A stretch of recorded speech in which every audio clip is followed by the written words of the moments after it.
You think I can hit that RTX 3060 Ti from here? Let's find out. 3, 2, 1. Oh, not even close. Well, you know what? That wasn't even the worst paper launch we've seen this year. Okay, yeah, another paper launch. I'm sorry guys, I'm sorry to do this to you. I'm sorry to show you new hardware that isn't readily available. So far we've got, I think 1, 2, 3, 4, 5. This is the 6th new graphics card that's been released between AMD and Nvidia in the last couple months and has not been available or widely available. And you know, it's one of the many cards now that have been snatched up by a number of bots in mass quantities and resold on the secondhand market for crazy inflated prices. I mean, the whole GPU market right now is just a royal show. So it kind of it steals a lot of the thunder away from these otherwise exciting products, you know? And spoiler alert, the RTX 3060 Ti here that we're gonna be talking about today is a fantastic card, but the fact that most of you will not be able to buy one for the foreseeable future is a major bummer. It's a buzzkill, you know? I just made a fabulous, like, world-class steak dinner, but none of you can eat it. Definitely puts a damper on things. That being said, there's bound to be that 1% of you, I don't know, maybe 0.01% of you at this point, that actually is able to get your hands on one of these cards, on any of these cards at some point. So this video is for you, because you guys deserve to know the data, you deserve to know what these cards are capable of, even if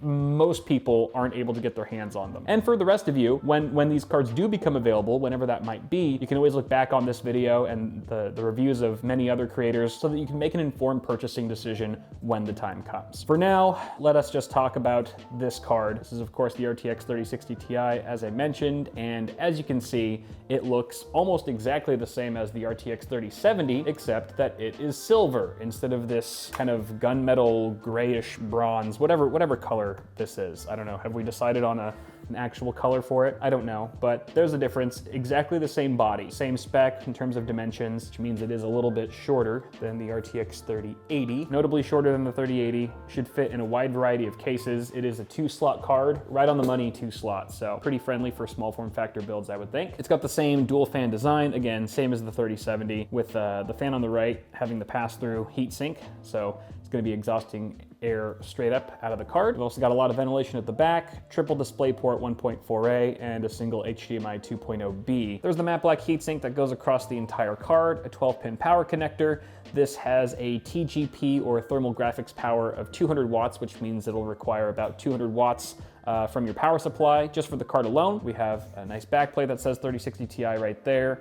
And yeah, everything else is pretty familiar. I don't need to go into too much further detail. I do like the silver color. I think it's a nice, easy way to differentiate it right off the bat. At a glance from the 3070. It still looks really nice and is color neutral, so it should still fit a variety of builds, color scheme wise. On paper, it's got 4,864 CUDA cores, it boosts up to 1,665 megahertz, and it has 8 gigs of GDDR6 memory on a 256-bit bus. The pricing for this guy comes in at $399 US.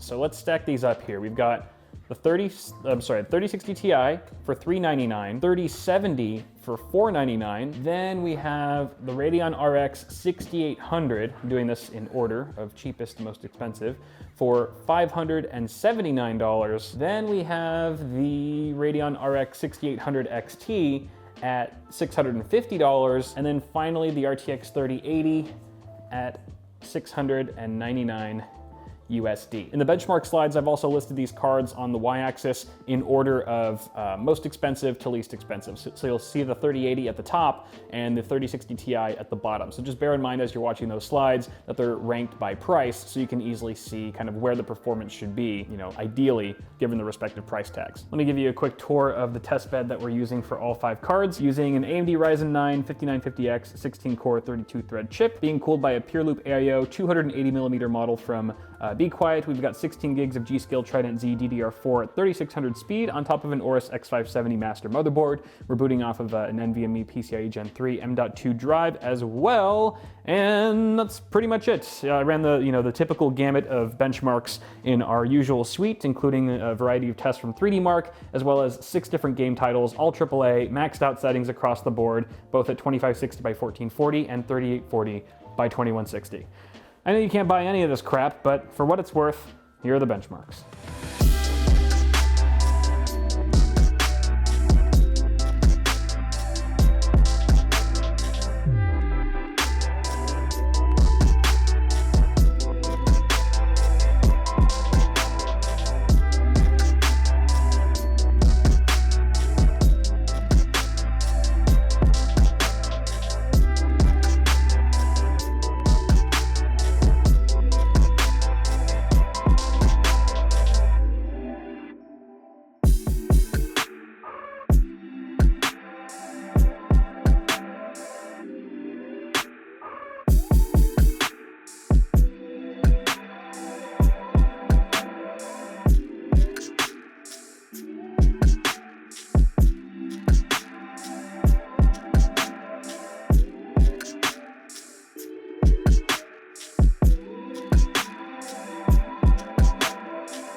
Okay, so after I ran those tests, I created a sort of comparison graph where we can take a look at the overall performance of each of these cards and also how they stack up against the RTX 3060 Ti in terms of performance as well as price. And so we have like a frames per dollar readout there as well. So starting with the 3060 Ti, it rendered 492 frames. That was across all 6 of our game titles. And you can see I put 100% for the performance gain as well as the price difference because this is the GPU that we're comparing all the other ones against. And it has a really good frames per dollar of 1.23. It's actually the highest out of every card tested at either resolution at 1440p or 2160p. So right out of the gate, the 3060 Ti is a pretty awesome value.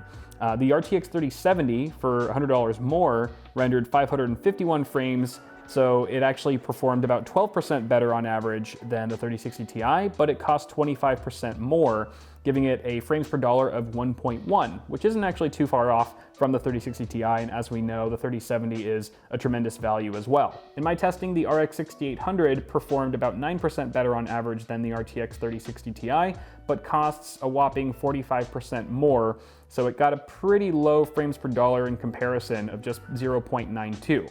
Like I said in my previous review, the RX 6800 is a really capable GPU. It's super fast. I think it's just being held back by its hefty price tag.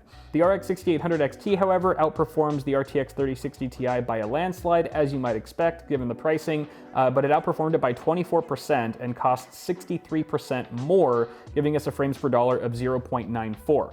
which is actually slightly higher or better value than the RX 6800, priced at $579. So even though it's a more expensive and more premium top-tier GPU, the 6800 XT technically has slightly better bang for the buck than its smaller RX 6800, which is not typically something you see. Usually as you scale up with the top tier high-end cards, that law of diminishing returns kicks in and you don't see quite as many dividends paying off for the amount of money that you're spending. That's because the people who are buying these cards for $700+ aren't really interested in getting a good value or a bargain. They're just looking for the most raw performance and the highest frame rate possible, whatever the cost. And finally, we have the RTX 3080 with an MSRP of $699, which rendered 659 frames, giving us a 34% performance uplift over the RTX 3060 Ti. It costs 75% more than that card, giving us a frames per dollar or FPD of 0.94, which is exactly identical to the RX 6800 XT's value, just on a slightly faster and more expensive scale. When it comes to 4K, the RTX 3060 Ti rendered 324 frames, which if you divide that by the 6 game titles we tested, that's under 60 FPS. It's like in the 50s, it's like 54, 56 frames per second on average, which indicates that the 3060 Ti might not be the ideal choice for 4K gaming, but for 1440p it's fantastic. At 4K though, you can see the frames per dollar of the card dropped significantly down to 0.81 compared to the 1.23 that it saw at 1440p. In comparison, the RTX 3070 was 11% faster on average, and with that 25% price hike, we're seeing a frames per dollar of 0.72. The RX 6800 outperformed the RTX 3060 Ti here by 13%, and with that 45% price hike, it did score the lowest frames per dollar of the day at just 0.63. The RX 6800 XT really has some room to stretch its legs here at 4K and outperforms the RTX 3060 Ti by 35%, and while it costs 63% more, that gives us a frames per dollar of 0.67, which is still higher than the RX 6800. And once again, we see the RTX 3080 crushing the 3060 Ti with a whopping 42% uplift in performance, and with a 75% price hike, we're seeing a frames per dollar of 0.67. So let's jump into hypothetical land for a minute, shall we? And just pretend that we live in a world where all of these cards are readily available. You can purchase them for a reasonable price. After having spent a lot of time with these cards now over the last few weeks, this is sort of how I break things down. At least for me, this is how I see it. The two high-end cards that are roughly $700 here, RTX 3080 and RX 6800 XT. Buy these if you want really high refresh rates and high FPS at 1440p, or if you're gonna be gaming at 4K. Anything less demanding than that, you're probably not gonna need this much power in your system, and you definitely won't need to spend this much money. And of course, there's also, niche situations where maybe you have a triple 1080p display or a triple 1440p display or multiple ultra wides and stuff like that. Whatever the case may be, if you're trying to push a high number of pixels at high refresh rates and money isn't really an object and you just want raw performance, these are the cards to go with. Now, if you want to scale down to just 1440p gaming, you don't want anything crazy, you don't want to break the bank, then the RTX 3070 is an excellent choice that is going to perform on par with an RTX 2080 Ti for $599. This card is sort of like the odd man out. The RX 6800, I don't know really what to do with it or where to place it because it's around the same performance of an RTX 3070, but it costs $80 more. And for that price hike, I just find it a little hard to justify. So I'm not exactly sure where this fits in. And finally, if you want high refresh rates at 1080p, or if you just want to go well above 60 FPS on average at 1440p, the RTX 3060 Ti is an excellent value at just $399. That's $100 cheaper than the already super fast 3070. And Nvidia was claiming that the 3060 Ti is roughly the same performance or faster than an RTX 2080 Super. And while I didn't test any of these cards against the 2080 Super today, I firmly believe that because in my testing just now, I found that the 3070, which again is on par with a 2080 Ti, was only about 11 or 12% faster than the 3060 Ti. So that tells me that this is a very capable card that is probably around 2080 Super performance, easily. Before the crazy GPU shortage that caused prices everywhere to skyrocket, the RTX 2080 Super was going for around 600 bucks if I remember correctly. So this is obviously a lot cheaper than that for around the same performance. It's a great bargain, again, in hypothetical land where you can buy one. Since we're not in hypothetical land and we live in reality, what do you do? What do you do if you need a new graphics card right now and you were looking at the 3060 Ti, you're going, well, that's really good performance for a low cost. I have about $400 to spend on a graphics card. What can I buy instead since this is nowhere to be found? Well, your options are pretty limited. I was looking on Newegg and Amazon, and all the RTX 2070 Supers that I could find, which again aren't even going to be as fast as this card, are going for way more than $400 on average. You could try looking for an RX 5700 XT, which again is not going to be as fast as a 2080 Super or a 3060 Ti, but those prices seem to be a bit more reasonable. You can find one for around $450. Again, you're going to be spending more for less performance than you would if this card was available. If you're really trying to find the best bang for the buck for a graphics card right now, I think the best option is to look at the secondhand market and do a lot of research there. Not for one of these cards, because any of these cards on the secondhand market on eBay or Craigslist or whatever are gonna be inflated, like double, maybe even triple the price. Do not encourage the scalpers. I know it might be tempting. You might have deep pockets and be willing to pull the trigger on one. I would advise not to do it because it just encourages and enables scalpers to continue doing what they're doing and turning a profit by the rest of us over.